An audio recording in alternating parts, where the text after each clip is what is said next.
پھر وہ بھی واپس نہیں گئے، بنو نہیں گئے، ادھر رہے۔ میرے ساتھی نے قبلہ عالم رحمۃ اللہ علیہ نے بڑی دفعہ بھیجا، آپ کے ساتھی نے مدینہ پاک کی بڑی حاضری ہوئی، پھر آپ کے آگے ہاتھ باندھ کے کہنے لگے کہ ایک کرم میرے پہ فرما دیجئے، مجھے کسی چیز کی ضرورت نہیں۔ اردو ایسے ہی بولا کرتے تھے کہ مجھے مدینہ پاک میں بس پکا کر دو۔ پھر میرے شیخ نے مدینہ پاک میں پکا کر دیا۔ یہ جنت البقیع میں آج بھی موجود ہے۔ تو اس حوالے سے لوں چلوں کہاں سے کہاں جا سکتا ہوں، وقت ہے نہیں کہ میں مضمون کو پھیلاؤں، لیکن بات قبلہ عالم رحمۃ اللہ علیہ کی کرنی ویسے بھی کوئی آسان کام نہیں ہے۔ آپ کی تعلیمات پہ ہمیں دوستوں توجہ رکھنی چاہیے، ہمیں اس جانب خیال رکھنا چاہیے کہ میرے شیخ کامل نے کیا خوبصورت تعلیمات پھیلائی ہیں۔ آپ نے ہمیں صرف اور صرف ایک رنگ چڑھایا ہے، ایک راہ دکھائی ہے، ایک خوبصورت ترین محبت کے بارے میں، مدینہ پاک کی محبت، مدینہ پاک کا سفر، مدینہ پاک کے ساتھ تعلق، مدینہ پاک کے ساتھ رشتہ، یہ قبلہ عالم رحمۃ اللہ علیہ، یہ میرے شیخ کامل، آپ نے اس میں اس انداز سے لوگوں کو ڈبو دیا نا کہ جس نے جو میرے شیخ کامل کے پاس آیا اسے آپ نے مدینہ پاک کی محبت میں رنگ دیا، رسول اللہ صلی اللہ علیہ وآلہ وسلم کی محبت میں ڈبو دیا۔ یہ آپ کی تعلیمات ہیں، یہی آپ نے سکھایا، یہی پڑھایا، یہی سمجھایا۔ کسی یوم پہ آپ ہوتے، کسی مقام پر ہوتے، آپ کا جو خطبہ مبارک ہوتا وہ صرف اور صرف یہ ہوا کرتا، آپ کا صدارتی خطبہ آخر میں ہوتا تو آپ فرماتے کہ دوستو یاد رکھو کہ دیکھنا یہ ہے کہ یہ ہستی اس مقام پر پہنچ گئی، کتنے بلند و بالا مقام پر یہ پہنچی تو کس کے صدقے پہنچی، کس وجہ سے اس مقام پر یہ پہنچ گئے۔ آپ فرماتے کہ کوئی اور وجہ نہیں، صرف اور صرف ایک وجہ کہ انہوں نے اپنے آپ کو رسول اللہ صلی اللہ علیہ وآلہ وسلم کی محبت میں فنا کر دیا، اللہ تعالیٰ نے ان کو اس مقام پر پہنچا دیا اپنے حبیب علیہ الصلوۃ والسلام کے صدقے سے۔ تو میرے عزیز ساتھیوں، میرے عزیز دوستوں، کیونکہ عصر کا وقت شروع ہو چکا ہے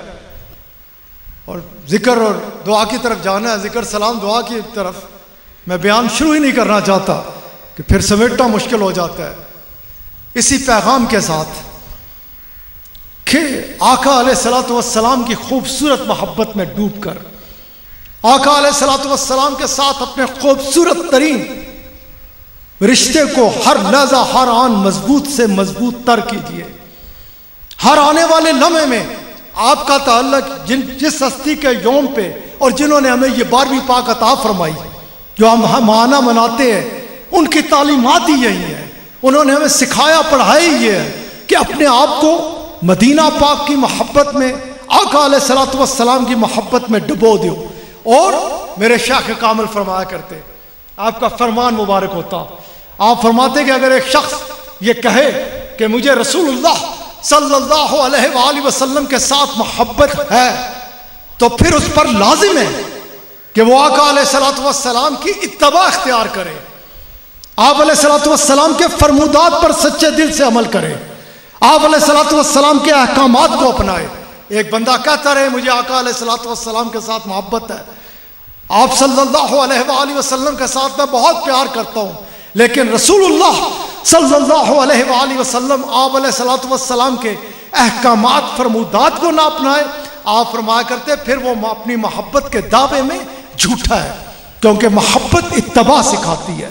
محبت کیا سکھاتی ہے کہ ہر معاملے میں نگاہ ہو تو مدینہ المنورہ کی طرف، آقا علیہ الصلوۃ والسلام کی طرف، کہ آقا علیہ الصلوۃ والسلام نے اس چیز کے بارے میں کیا فرما رکھا ہے۔ اگر ہمارے بادشاہ علیہ الصلوۃ والسلام کا فرمان سامنے آ جائے تو بس وہی فرمان مبارک آگے سامنے، اسی پر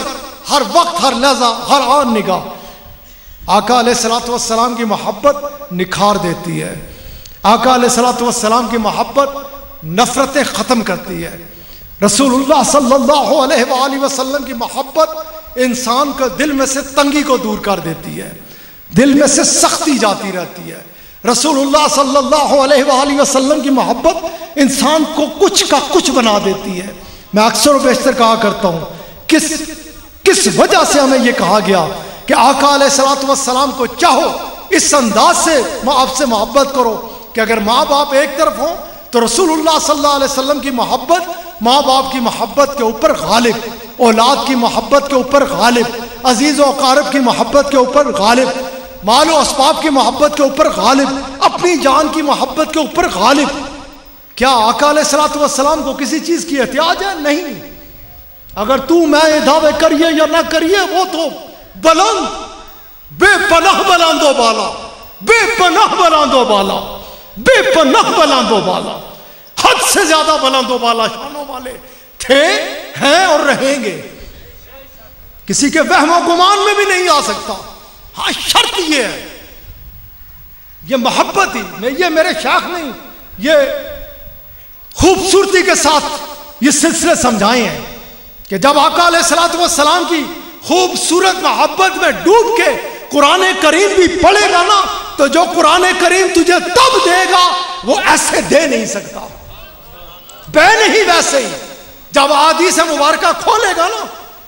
اور پڑھے گا, اس کا مطلب تیرے سامنے ہوگا.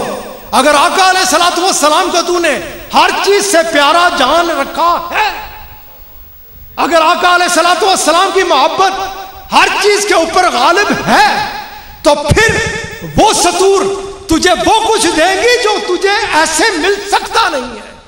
کبھی نہیں مل سکتا. پھر وہی سطر, وہی عروف اس انداز سے جگمگاتے ہوئے آئیں گے, تیرے اندرون کو جگمگا دیں گے, تیرے دماغ کو معطر کر دیں گے, تجھے وہ کچھ دیں گے جو ایسے تو پا نہیں سکتا, ایسے ممکن ہی نہیں. پہلے شرط یہی ہے کہ رسول اللہ صلی اللہ علیہ وآلہ وسلم کو ہر چیز سے پیارا جان لے, پھر تو اپنے ماں باپ سے, اپنے باپ اور اپنی ماں سے وہ پیار کرنے والا ہوگا جو تو ایسے کر نہیں سکتا. اگر آپ کی محبت تیرے اوپر غالب ہوگی, اگر آپ کی چاہت کا غلبہ تیرے اوپر ہوگا, پھر تو اپنے ماں باپ کا ایسا فرماندار ہوگا جیسا آقا علیہ الصلوۃ والسلام نے فرما رکھا ہے. اگر تو ان کی محبت کو اوپر رکھے گا تو پھر تو کسی نہ کسی ہر وقت نافرمان ہوگا, ٹھوکر کھائے گا, گرے گا, بے نہیں ہر معاملے میں. اگر رسول اللہ صلی اللہ علیہ وآلہ وسلم کی محبت کو اوپر لے جائے گا تو تیرے جیسا رحیم, تیرے جیسا شفیق, تیرے جیسا علاقے میں رہنے والا, رحم دل, صلہ رحمی اختیار کرنے والا اور کوئی ہو نہیں سکتا.